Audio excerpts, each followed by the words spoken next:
Your Invisible Power by Geneviève Behrend. Chapter 8. Why I took up the study of mental science.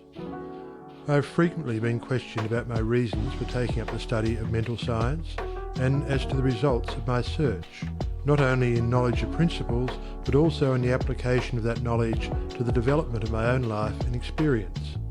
Such inquiries are justifiable, because one who essays the role of a messenger and teacher of psychological truths can only be effective and convincing as he or she has tested them in the laboratory of mental experience. This is particularly true in my case, as the only personal pupil of Thomas Troward, the greatest master of mental science of the present day, whose teaching is based upon the relation borne by the individual mind toward the universal creative mind, which is the giver of life, and the manner in which that relation may be invoked to secure expansion and fuller expression in the individual life.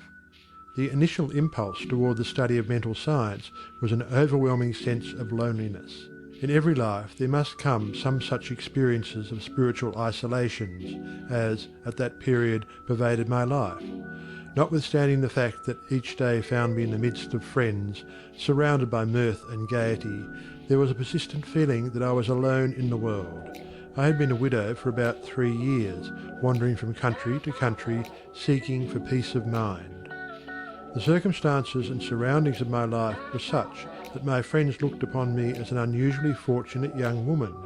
Although they recognized that I had sustained a great loss when my husband died, they knew that he had left me well provided for, free to go anywhere at pleasure, and having many friends. Yet, if my friends could have penetrated my inmost emotions, they would have found a deep sense of emptiness and isolation. This feeling inspired a spirit of unrest that drove me on and on in fruitless search upon the outside for that which I later learned could only be obtained from within. I studied Christian Science, but it gave me no solace, though fully realizing the great work the scientists were doing, and even having the pleasure and privilege of meeting Mrs. Eddy personally. But it was impossible for me to accept the fundamental teachings of Christian Science and make practical application of it. When about to abandon the search for contentment and resign myself to resume a life of apparent amusement, a friend invited me to visit the great seer and teacher Abdu'l-Baha. After my interview with this most wonderful of men, my search for contentment began to take a change. He had told me that I would travel the world over seeking the truth, and when I had found it, would speak it out. The fulfilment of the statement of this great seer then seemed to be impossible, but it carried a measure of encouragement and at least indicated that my former seeking had been in the wrong direction. I began, in a feeble and groping way, to find contentment within myself, for had he not intimated that I should find the truth? This was the big thing, and about the only thing I remember of our interview. A few days later, upon visiting the office of a New Thought practitioner, my attention was attracted to a book on his table entitled The Edinburgh Lectures on Mental Science by Thomas Troward. It interested me to see that Troward was a retired divisional judge from the Punjab, India. I purchased the book, thinking I would read it through that evening. Many have endeavoured to do the same thing, only to find, as I did, that the book must be studied in order to be understood, and hundreds have decided, just as I did, to give it their undivided attention. After finding this treasure book, I went to the country for a few days, and while there studied the volume as thoroughly as I could. It seemed extremely difficult, and I decided to purchase another book of Troward's, in the hope that its study might not require so much of an effort. Upon inquiry I was told that a subsequent volume, The Door Lectures, was much the simpler and better of the two books. When I procured it, I found that it also must be studied. It took me weeks and months to get even a vague conception of the meaning of the first chapter of Door, which is entitled Entering into the Spirit of It. I mean by this that it took me months to enter into the spirit of what I was reading. But in the meantime, a paragraph from page 26 arrested my attention as seeming the greatest thing I had ever read. I memorized it and endeavoured with all my soul to enter into the spirit of Troward's words. The paragraph reads, "My mind is a centre of divine operation. The divine operation is always for expansion and fuller expression, and this means the production of something beyond what has gone before, something entirely new, not included in the past experience, though proceeding out of it by an orderly sequence of growth. Therefore, since the divine cannot change its inherent nature, it must operate in the same manner with me. Consequently, in my own special world, of which I am the centre, it will move forward to produce new conditions, always in advance of any that have gone before. It took an effort on my part to memorise this paragraph, but in the endeavour towards this end, the words seemed to carry with them a certain stimulus. Each repetition of the paragraph made it easier for me to enter into the spirit of it. The words expressed exactly what I had been seeking for. My one desire was for peace of mind. I found it comforting to believe that the divine operation in me could expand to fuller expression and produce more and more contentment.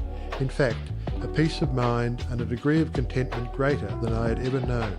The paragraph further inspired me with deep interest to feel that the life spark in me would bring into my life something entirely new.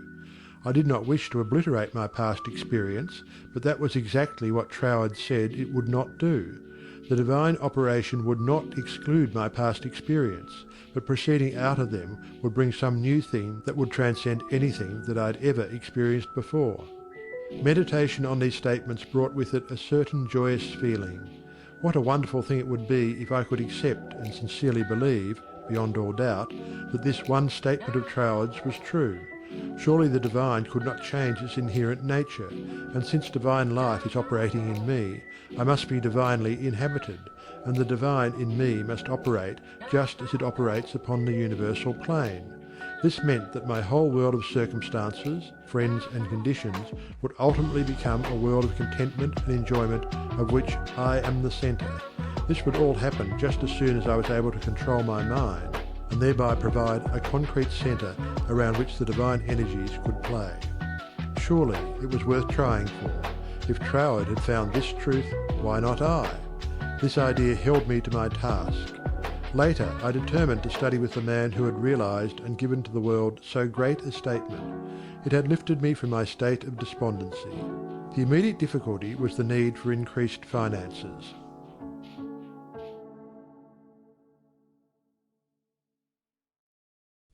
Chapter 9. How I attracted to myself $20,000.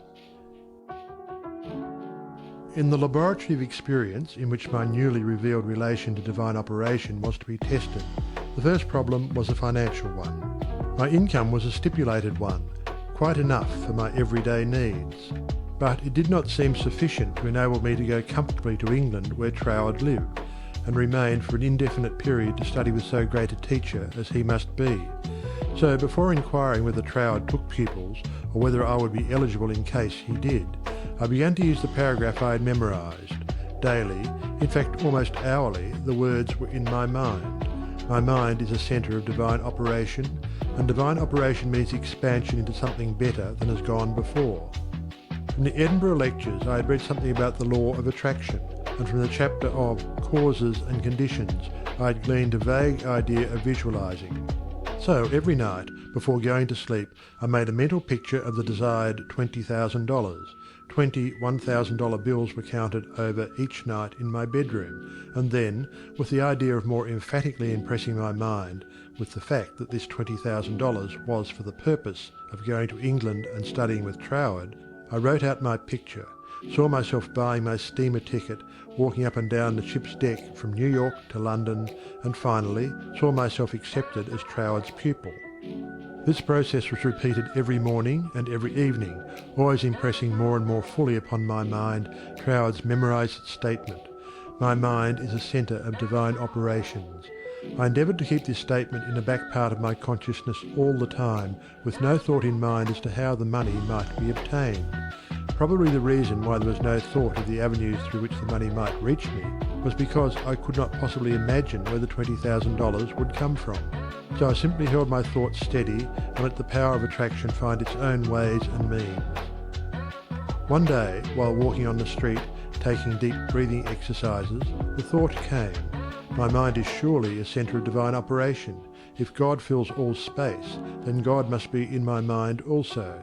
If I want this money to study with Troward, that I may know the truth of life, then both the money and the truth must be mine, though I am unable to feel or see the physical manifestation of either.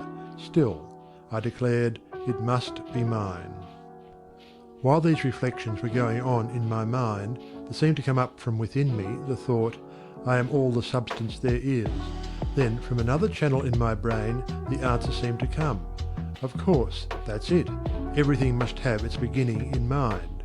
The I, the idea, must be the only one and primary substance there is, and this means money as well as everything else.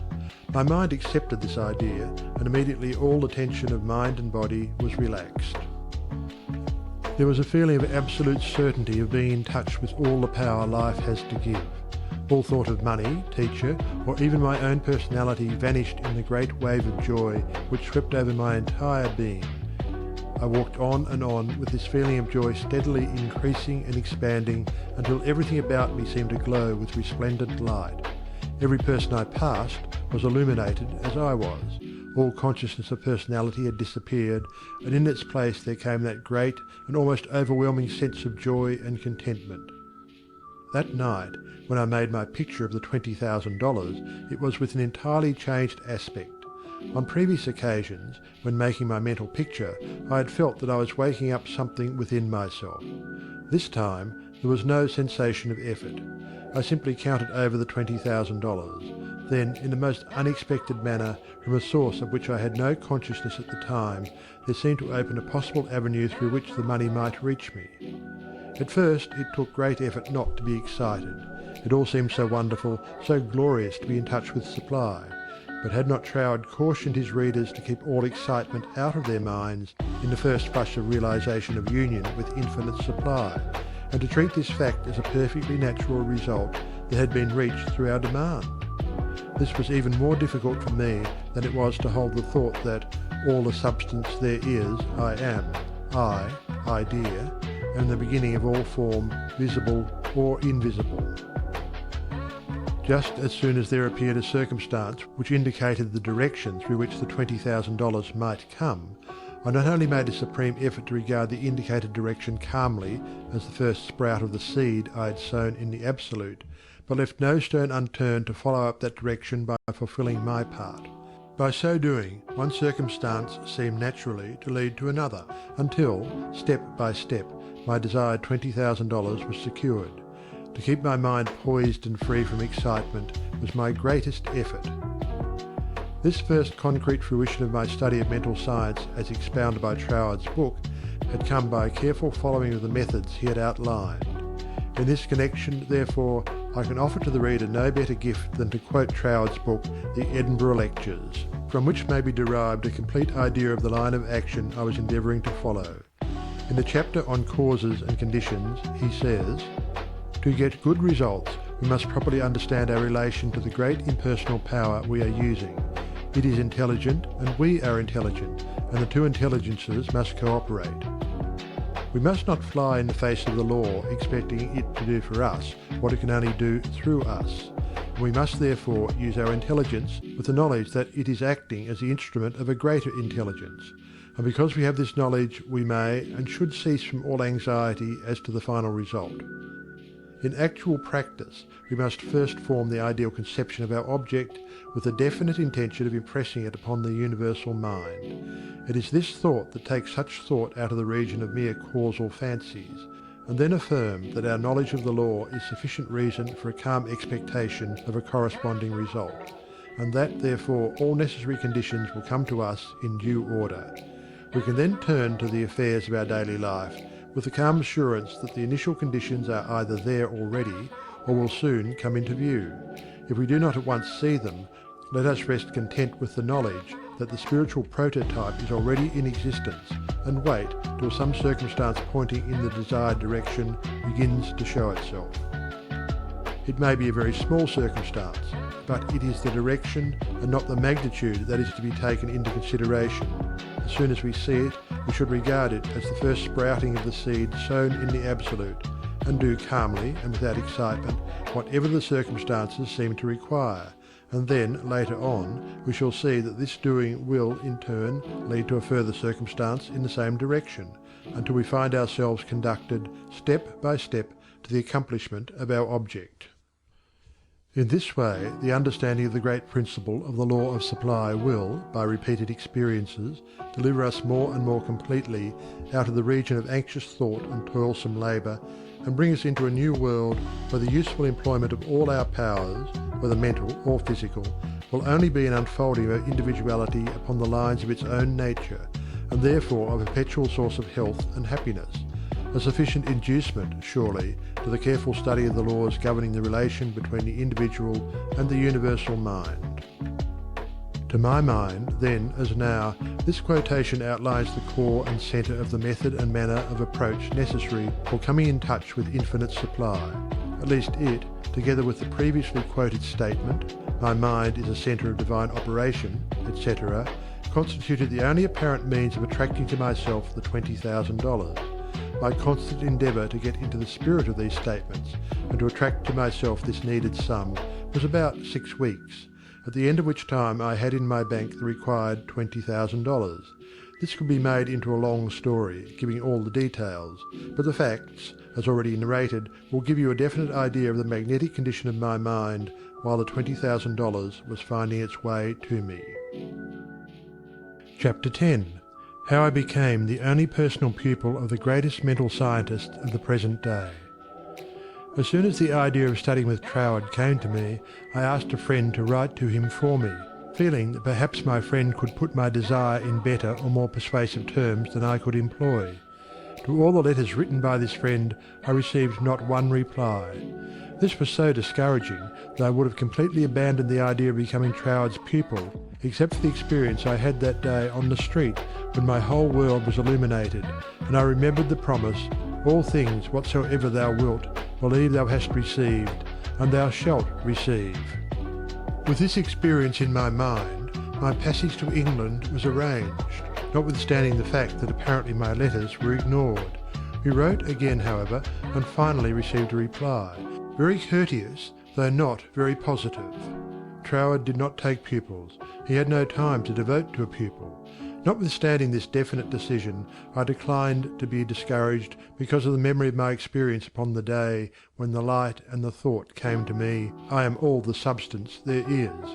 I seemed to be able to live that experience over at will, and with it there always came a flood of courage and renewed energy. We journeyed on to London, and from there telegraphed Troward asking for an interview. The telegram was promptly answered by Troward, setting a date when he could see us. At this time Troward was living in Ruan Manor, a little out-of-the-way place in the southern part of England, about 20 miles from a railway station. We could not find it on the map, and with great difficulty Cook's touring agency in London located the place for us.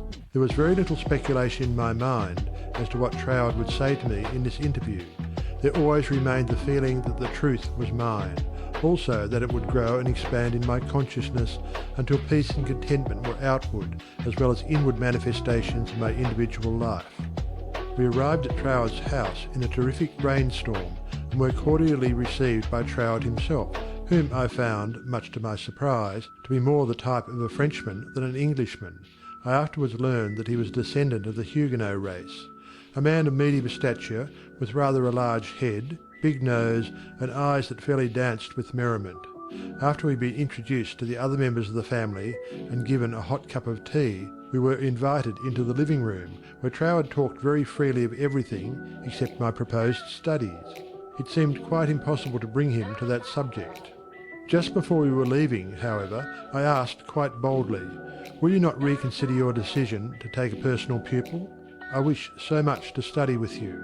To which he replied with a very indifferent manner that he did not feel that he could give the time it would require for personal instruction, but that he would be glad to give me the names of 2 or 3 books, which he felt would not only be interesting, but instructive to me.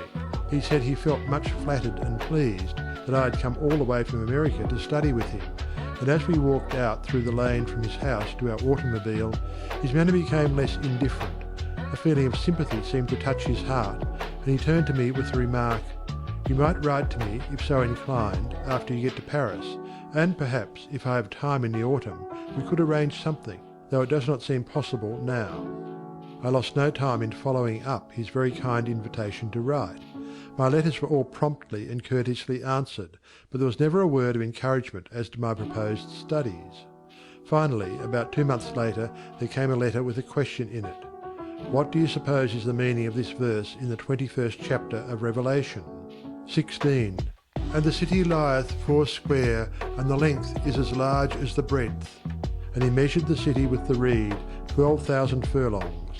The length and the breadth and the height of it are equal. Instinctively I knew that my chance to study with Troward hung upon my giving the correct answer to that question. The definition of the verse seemed utterly beyond my reach. Naturally, answers came to my mind, but I knew intuitively that none was correct. I began bombarding my scholarly friends and acquaintances with the same question. Lawyers, doctors, priests, nuns and clergymen all over the world received letters from me with this question in them. Later, answers began to return to me, but intuition told me that none was correct. All the while I was endeavouring to find the answer for myself, but none seemed to come. I memorized the verse in order that I might meditate upon it. I began a search of Paris for the books Troward had recommended to me, and after 2 or 3 days' search we crossed the River Seine to the Ile de Cite to go into some of the old bookstores there. They were out of print, and these were the best places to find them in. Finally we came upon a little shop that had the books there. These were the last copies the man had, consequently the price was high. While remonstrating with the clerk, my eye rested upon the work of an astrologer, which I laughingly picked up and asked, "Do you think Professor would read my horoscope?" The clerk looked aghast at the suggestion and responded, "Why no, madame, this is one of France's greatest astrologers. He does not read horoscopes." In spite of this answer, there was a persistent impulse within me to go to the man. The friend who had accompanied me in my search for the books remonstrated with me and tried in every way to dissuade me from going to the famous astrologer, but I insisted and she went with me. When we came to his office, I found it somewhat embarrassing to ask him to read my horoscope. Nevertheless, there was nothing to do but put the question. Reluctantly, the professor invited us into his paper-strewn study, and reluctantly, and also impatiently, asked us to be seated. Very courteously and coldly, he told me that he did not read horoscopes. His whole manner said, more clearly than words could, that he wished we would take our departure. My friend stood up. I was at a great loss what to do next, because I felt that I was not quite ready to go. Intuition seemed to tell me there was something for me to gain there. Just what it was, I was unable to define, so I paused a moment, much to my friend's displeasure, when one of the professor's enormous Persian cats jumped into my lap. "Get down, Jack," the professor shouted. What does it mean? He seemed to ask himself. Then, with a greater interest than he had hitherto shown in me, the professor said with a smile, "I have never known that cat to go to a stranger before, madame. My cat pleads for you. I also now feel an interest in your horoscope, and if you will give me the data, it will give me pleasure to write it out for you." There was a great feeling of happiness in me when he made this statement. He concluded by saying, "I do not feel that you really care for your horoscope." The truth of this statement shocked me, because I did not care about a horoscope, and could not give any reason why I was letting him do it. However, he said, "May I call for your data next Sunday afternoon?" On Sunday afternoon, at the appointed time, the professor arrived, and I was handing him the slip of paper with all the data of my birth, etc., when the idea came to me to ask the professor for the answer to the question about the 16th verse of the 21st chapter of Revelation. The thought was instantly carried into effect, and I found myself asking this man what he thought this verse meant. Without pausing to think it over, he immediately replied, "It means, the city signifies the truth, and the truth is non-invertible. Every side from which you approach it is exactly the same." Intuitively and undoubtingly, I recognized this answer as the true one, and my joy knew no bounds, because I felt sure that with this correct answer in my possession, Troward would accept me as his pupil in the fall. As the great astrologer was leaving, I explained to him all about my desire to study with Troward, how I had come from New York City for that express purpose, seemingly to no avail, until the answer to this test question had been given to me by him. He was greatly interested, and asked many questions about Troward, and when asked if he would please send me his bill, he smilingly replied, "Let me know if the great Troward accepts you as his pupil," and bade me good afternoon. I hastened to my room to send a telegram to Troward giving my answer to the question about the 16th verse of the 21st chapter of Revelation. There was an immediate response from Troward that said, "Your answer is correct. am beginning a course of lectures on the Great Pyramid in London. If you wish to attend them, we'll be pleased to have you, and afterward, if you still wish to study with me, I think it can be arranged. On receipt of this reply, preparations were at once made to leave Paris for London. I attended all the lectures, receiving much instruction from them, after which arrangements were made for my studying with Troward. 2 days before leaving for Cornwall, I received the following letter from Troward, clearly indicating the line of study he gave me. 31 Stanwick Road, West Kensington, England, November the 8th, 1912. Dear Mrs. Behrend, I think I had better write you a few lines with regard to your proposed studies with me, as I should be sorry for you to be under any misapprehension and so to suffer any disappointment. I have studied the subject now for several years and have a general acquaintance with the leading features of most of the systems which, unfortunately, occupy attention in many circles at the present time, such as Theosophy, the Tarot, the Kabbalah, and the like, and I have no hesitation in saying that to the best of my judgment all sorts and descriptions of so-called occult study are in direct opposition to the real life-giving truth, and therefore you must not expect any teaching on such lines as these. We hear a great deal these days about initiation, but believe me, the more you try to become a so-called initiate, the further you will put yourself from living life. I speak after many years of careful study and consideration when I say that the Bible and its revelation of Christ is the one thing really worth studying, and that is a subject large enough in all conscience, embracing as it does our outward life and of everyday concerns, and also the inner springs of our life and all that we can in general terms conceive of the life in the unseen after putting off the body at death. You have expressed a very great degree of confidence in my teaching, and if your confidence is such that you wish, as you say, to put yourself entirely under my guidance, I can only accept it as a very serious responsibility, and should have to ask you to exhibit that confidence by refusing to look into such so-called mysteries as I would forbid you to look into. I am speaking from experience, but the result will be that much of my teaching will appear to be very simple, perhaps to some extent dogmatic, and you will say that you have heard much of it before. Faith in God, prayer and worship, approach to the Father through Christ, all this is, in a certain sense, familiar to you, and all I can hope to do is perhaps to throw a little more light on these subjects, that they may become to you not merely traditional words, but present living facts. I have been thus explicit, as I do not want you to have any disappointment, and also I should say that our so-called course of study will only be friendly conversations at such times as we can fit them in, either you coming to our house or I to yours, as may be most convenient at the time. Also, I will lend you some books that will be helpful, but they are very few and in no sense occult.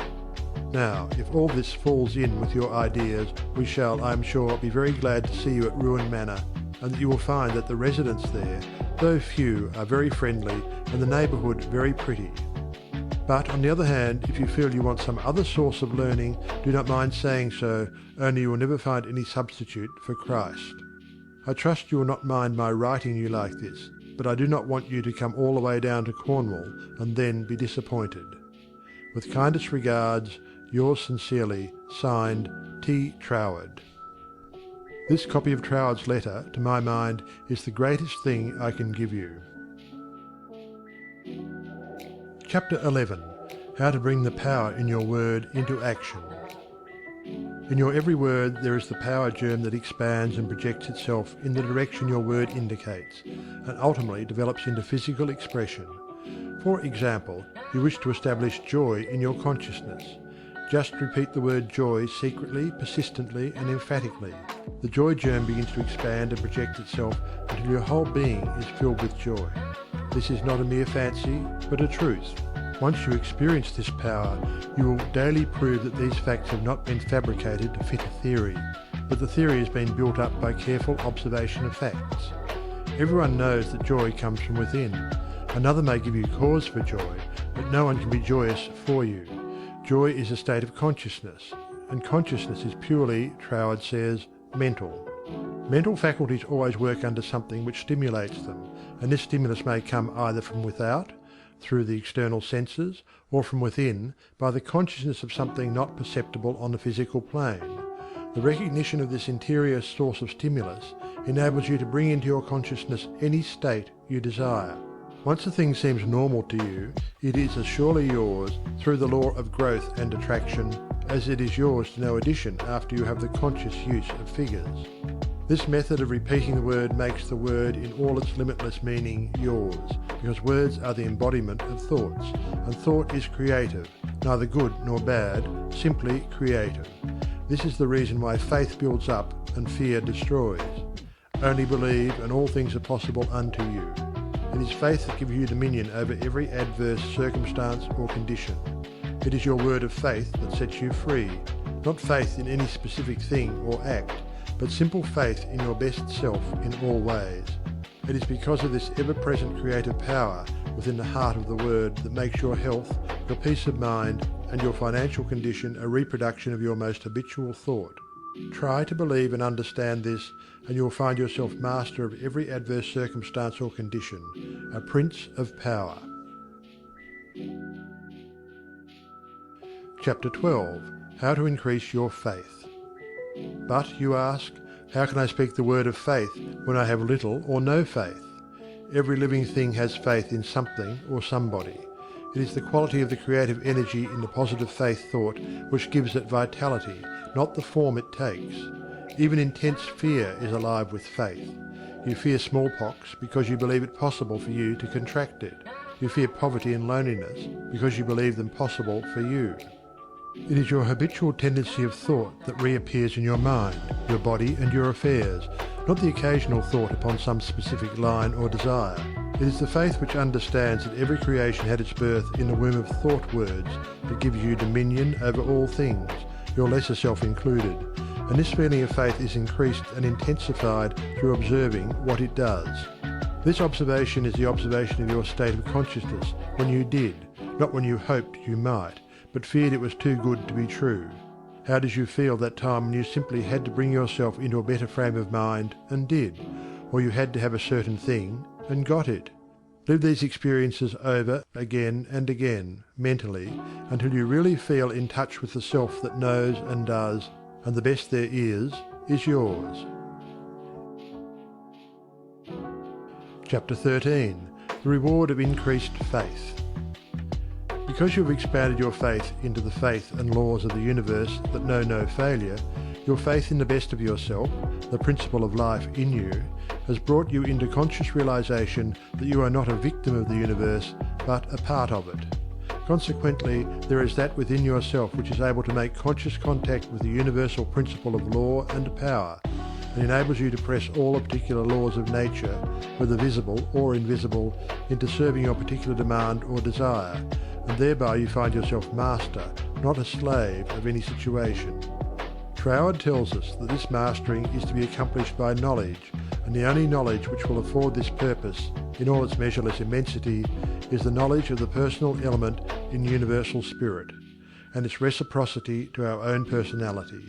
In other words, the words you think, the personality you feel yourself to be, are all reproductions in miniature or specialized God or universal spirit. All your word thoughts were God word forms before they were yours. The words you use are the instruments, channels, through which the creative energy takes shape. Naturally, this sensitive creative power can only reproduce in accordance with the instrument through which it passes. All disappointments and failures are the result of endeavouring to think one thing and produce another.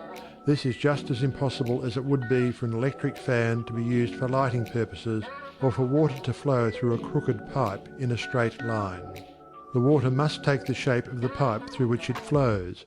Even more truly, this sensitive, invisible, fluent substance must reproduce outwardly the shape of the thought word through which it passes. This is the law of its nature. Therefore, it logically follows, as a man thinketh, so is he. Hence, when your thought, or word form, is in correspondence with the eternal constructive and forward movement of the universal law, then your mind is the mirror in which the infinite power and intelligence of the universe sees itself reproduced, and your individual life becomes one of harmony. Chapter 14. How to make nature respond to you. It should be steadily borne in mind that there is an intelligence and power in all nature and all space that is always creative and infinitely sensitive and responsive. The responsiveness of its nature is twofold. It is creative and amenable to suggestion. Once the human understanding grasps this all-important fact, it realizes the simplicity of the law of life.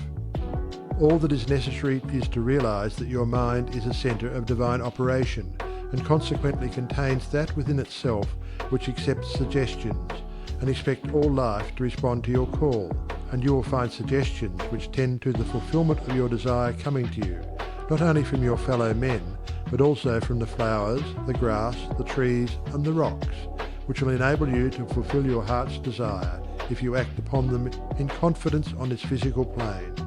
Faith without works is dead, but faith with works sets you absolutely free. Chapter 15. Faith with Works, What It Has Accomplished. It is said of Tyson, the great Australian millionaire, that the suggestion to make the desert land of Australia blossom as the rose came to him from a modest little Australian violet while he was working as a bushman for something like 3 shillings a day. He used to find these friendly little violets growing in certain places in the woods, and something in the flower touched something akin to itself in the mind of Tyson, and he would sit on the side of his bunk at night and wonder how flowers and vegetable life could be given an opportunity to express itself in the desert land of Australia. No doubt he realised that it would take a long time to save enough money to put irrigating ditches in the desert lands, but his thought and feeling was sure it could be accomplished, and if it could be done, he could do it. If there was a power within himself that was able to capture the idea, then there must be a responsive power within the idea itself that could bring itself into a practical physical manifestation. He resolutely put aside all questions as to the specific ways and means which would be employed in bringing his desire into physical manifestation, and simply kept his thoughts centred upon the idea of making fences and seeing flowers and grass where none existed. Since the responsiveness of reproductive creative power is not limited to any local condition of mind, his habitual meditation and mental picture set his ideas free to roam in an infinitude, and attract to themselves other ideas of a kindred nature. Therefore, it was not necessary for Tyson to wait and see his ideas and desires fulfilled until he had saved from his 3 shillings a day enough money to irrigate the land, for his ideas found other ideas in a financial world which were attuned in sympathy with themselves, and doors of finance were quickly opened. All charitable institutions are maintained upon the principle of the responsiveness of life. If this were not true, no one would care to give, simply because another needed. The law of demand and supply, cause and effect, can never be broken. Ideas attract to themselves kindred ideas. Sometimes they come from a flower, a book, or out of the invisible. You are sitting or walking, intent upon an idea not quite complete as to the ways and means of fulfilment, and behold, along comes another idea, from no one can tell where, and finds friendly lodging with your idea, one idea attracting another, and so on until your desires are physical facts. You may feel the necessity for an improvement in your finances, and wonder how this increase can be brought about, when there seems to suddenly come from within the idea that everything had its birth in thought, even money, and your thoughts turn their course. You simply hold to the statement or affirmation that the best, and all there is yours. Since you are able to capture ideas from the infinite through the instrument of your intuition, you let your mind rest upon that thought, knowing full well that this very thought will respond to itself. Your inhibition of the thought of doubt and feeling of anxiety enables the reassuring ideas to establish themselves and attract to themselves I can and I will ideas, which gradually grow into physical form of the desire in mind. In the conscious use of the universal power to reproduce your desires in physical form, 3 facts should be borne in mind. First, all space is filled with a creative power. Second, this creative power is amenable to suggestion. Third, it can only work by deductive methods. As Troward tells us, this last is an exceedingly important point, for it implies that the action of the ever-present creative power is in no way limited by precedent. It works according to the essence of the spirit of the principle. In other words, this universal power takes its creative direction from the word you give it. Once man realizes this great truth, it becomes the most important of all his consideration with what character this sensitive reproductive power is invested. It is the unvarying law of this creative life principle that, as a man thinketh in his heart, so is he. If you realize the truth that the only creative power can be to you only what you feel and think it to be, it is willing and able to meet your demands. Troward says, if you think your thought is powerful, then your thought is powerful. As a man thinketh in his heart, so is he, is the law of life, and the creative power can no more change this law than an ordinary mirror can reflect back to you a different image than the object you hold before it. As you think, so are you, does not mean as you tell people you think, or as you would wish the world to believe you think. It means your innermost thoughts, that place where no one but you knows. None can know the Father save the Son, and no one can know the Son but the Father. Only the reproductive creative spirit of life knows what you think until your thoughts become physical facts and manifest themselves in your body, your brain, or your affairs.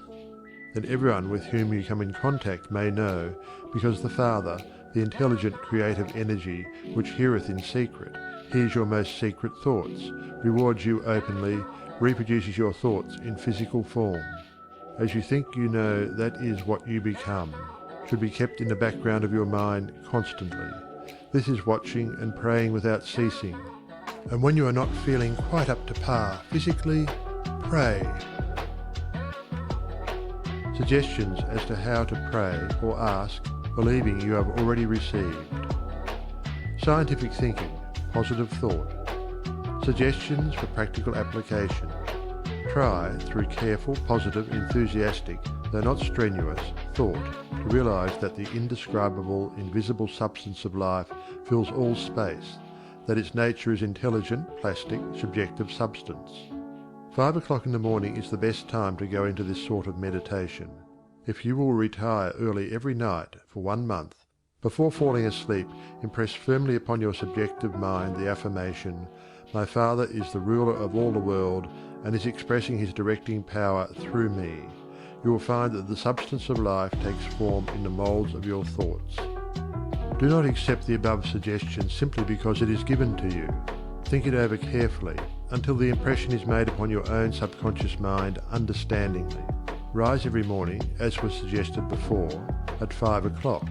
Sit in a quiet room in a straight-backed chair and think out the affirmation of the previous evening, and you will realize and be able to put into practice your princely power with the realization, to some extent at least, that your mind really is a center through which all the creative energy and power there is taking form. Scientific prayer. The principle underlying scientific prayer. In prayer for a change in condition, physical, mental or financial, for yourself or another, bear in mind that the fundamental necessity for the answer to prayer is the understanding of the scientific statement. Ask, believing you have already received, and you shall receive. This is not as difficult as it appears on the surface, once you realize that everything has its origin in the mind, and that which you seek outwardly, you already possess. No one can think a thought in the future. Your thought of a thing constitutes its origin. Therefore, the thought form of the thing is already yours as soon as you think it. Your steady recognition of this thought possession causes the thought to concentrate, to condense, to project itself, and to assume physical form. To get rich through creation. The recognition or conception of new forces of wealth is the loftiest aspiration you can take into your heart, for it assumes and implies a furtherance of all noble aims. Items to be remembered about prayer for yourself or another. Remember that that which you call treatment or prayer is not, in any sense, hypnotism. It should never be your endeavour to take possession of the mind of another. Remember that it should never be your intention to make yourself believe that which you know to be untrue. You are simply thinking into God or First Cause with the understanding that, if a thing is true at all, there is a way in which it is true throughout the universe. Remember that the power of thought works by absolutely scientific principles. These principles are expressed in the language of the statement, "As a man thinketh in his heart, so is he." This statement contains a world of wisdom, but man's steady recognition and careful application of the statement itself is required to bring it into practical use. Remember that the principles involved in being as we think in our heart are elucidated and revealed by the law, as you sow, you shall reap. Remember that your freedom to choose just what you will think, just what thought possession you will affirm and claim, constitutes God's gift to you. It shows how First Cause has endowed every man with the power and ability to bring into his personal environment whatever he chooses. Cause and effect in reference to getting. If you plant an acorn, you get an oak. If you sow a grain of corn, you reap a stalk and many kernels of corn. You always get the manifestation of that which you consciously or unconsciously affirm and claim, habitually declare and expect, or in other words, as you sow. Therefore, sow the seeds of I am, I ought, I can, I will realize that because you are, you ought, that because you ought, you can, that because you can, you do. The manifestation of this truth, even in a small degree, gives you the indisputable understanding that dominion is your charter right. You are an heir of first cause, endowed with all the power he has. God has given you everything. All is yours, and you know that all you have to do is to reach out your mental hand and take it. This formula may serve as a pattern to shape your own prayer or affirmation into God for the benefit of another or yourself. If, for another, you speak the Christian name of the person you wish to help, then dismiss their personality entirely from your consciousness. Intensify your thought by meditating upon the fact that there is that in you which finds the way, which is the truth, and is the life. You are affirming this fact, believing that since you are thinking this, it is already yours. Having lifted up your feelings to the central idea of this meditation, you examine your own consciousness to see if there is aught which is unlike God. If there is any feeling of worry, fear, malice, envy, hatred, or jealousy, turn back in your meditation to cleanse your thought through the affirmation that God's love and purity fill all space, including your heart and soul. Reconcile your thought with the love of God, always remembering that you are made in the image and likeness of love. Keep this cleansing thought in mind until you feel you have freed your consciousness entirely of all thoughts and feelings other than love and unity with all humanity. Then, if denials do not disturb you, deny all that is unlike your desired manifestation. This accomplished, you almost overlay your denial with the affirmative thought that you are made in the image and likeness of God, and that you already have your desire fulfilled in its original spiritual or thought form. Closing of prayer. Prayer as a method of thought is a deliberate use of the law which gives you the power of dominion over everything which tends in any way to hamper your perfect liberty. You have been given life that you may enjoy it more and more fully. The steady recognition of this truth makes you declare yourself a prince of power. You recognize, accept, and use this power as a child of a king, and hence dominion is your birthright. Then when you feel the light of this great truth flooding your consciousness, open the floodgates of your soul in heartfelt praise that you have the understanding that the Creator and His creation are one. Also that the Creator is continually creating through His creation. Close your treatment in the happy assurance that the prayer which is fulfilled is not a form of supplication, but a steady habitual affirming that the Creator of all creation is operating specifically through you. Therefore, the work must be perfectly done. Your mind is a centre of divine operation. Hints for application and practice. For every 5 minutes given to reading and study of the theories of mental science, spend 15 minutes in the use and application of the knowledge acquired. 1. Spend 1 minute in every 24 hours in conscientiously thinking over the specification that must be observed in order to have your prayers answered. 2. Practice the steady recognition of desirable thought possession for 2 periods of 15 minutes each every day. Not only time yourself each period to see how long you can keep a given conception before your mental vision, but also keep a written record of the vividness with which you experience your mental image. Remember that your mental senses are just as varied and trainable as your physical ones. 3. Spend 5 minutes every day between 12 noon and 1 o'clock with a mental search for new sources of wealth. Chapter 17. Things to Remember. Remember that the greatest mental scientist the world has ever known, Jesus Christ, the man, said that all things are possible unto you. Also, the things I do, you can do. Did he tell the truth? Jesus did not claim to be more divine than you are. He declared the whole human race children of God. By birth, he was no exception to this rule. The power he possessed was developed through his personal effort. He said you could do the same if you would only believe in yourself. The great idea is valueless unless accompanied by physical action. God gives the idea, man works it out on a physical plane. All that is really worthwhile is contentment. Self-command alone can produce it. The soul and body are one. Contentment of mind is contentment of soul, and contentment of soul means contentment of body. If you wish health, watch your thoughts, not only of your physical being, but your thoughts about everything and everybody. With your will, keep them in line with your desire, and outwardly act in accordance with your thoughts, and you will soon realize that all power, both over thoughts and conditions, has been given to you. You believe in God. Believe in yourself as the physical instrument through which God operates. Absolute dominion is yours when you have sufficient self-mastery to conquer the negative tendency of thoughts and actions. Ask yourself daily, what is the purpose of the power which put me here? How can I work with the purpose for life and liberty in me? Upon having decided these questions, endeavour hourly to fulfil them. You are a law unto yourself.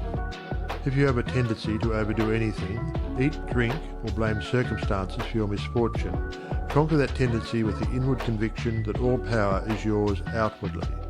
Eat less, drink less, blame circumstances less, and the best there is will gradually grow into the place where the worst seem to be. Always remember that all is yours to use as you will. You can if you will. If you will, you do. God the Father blesses you with all he has to give. Make good godly use of it. The reason for greater success when you first began your studies and demonstrations in mental science is that your joy and enthusiasm at the simple discovery of the power within was greater than you have been able to put into your understanding later. With increased understanding, put increasing joy and enthusiasm, and the results will correspond. End of Your Invisible Power by Geneviève Behrend. Read by Algie Pug.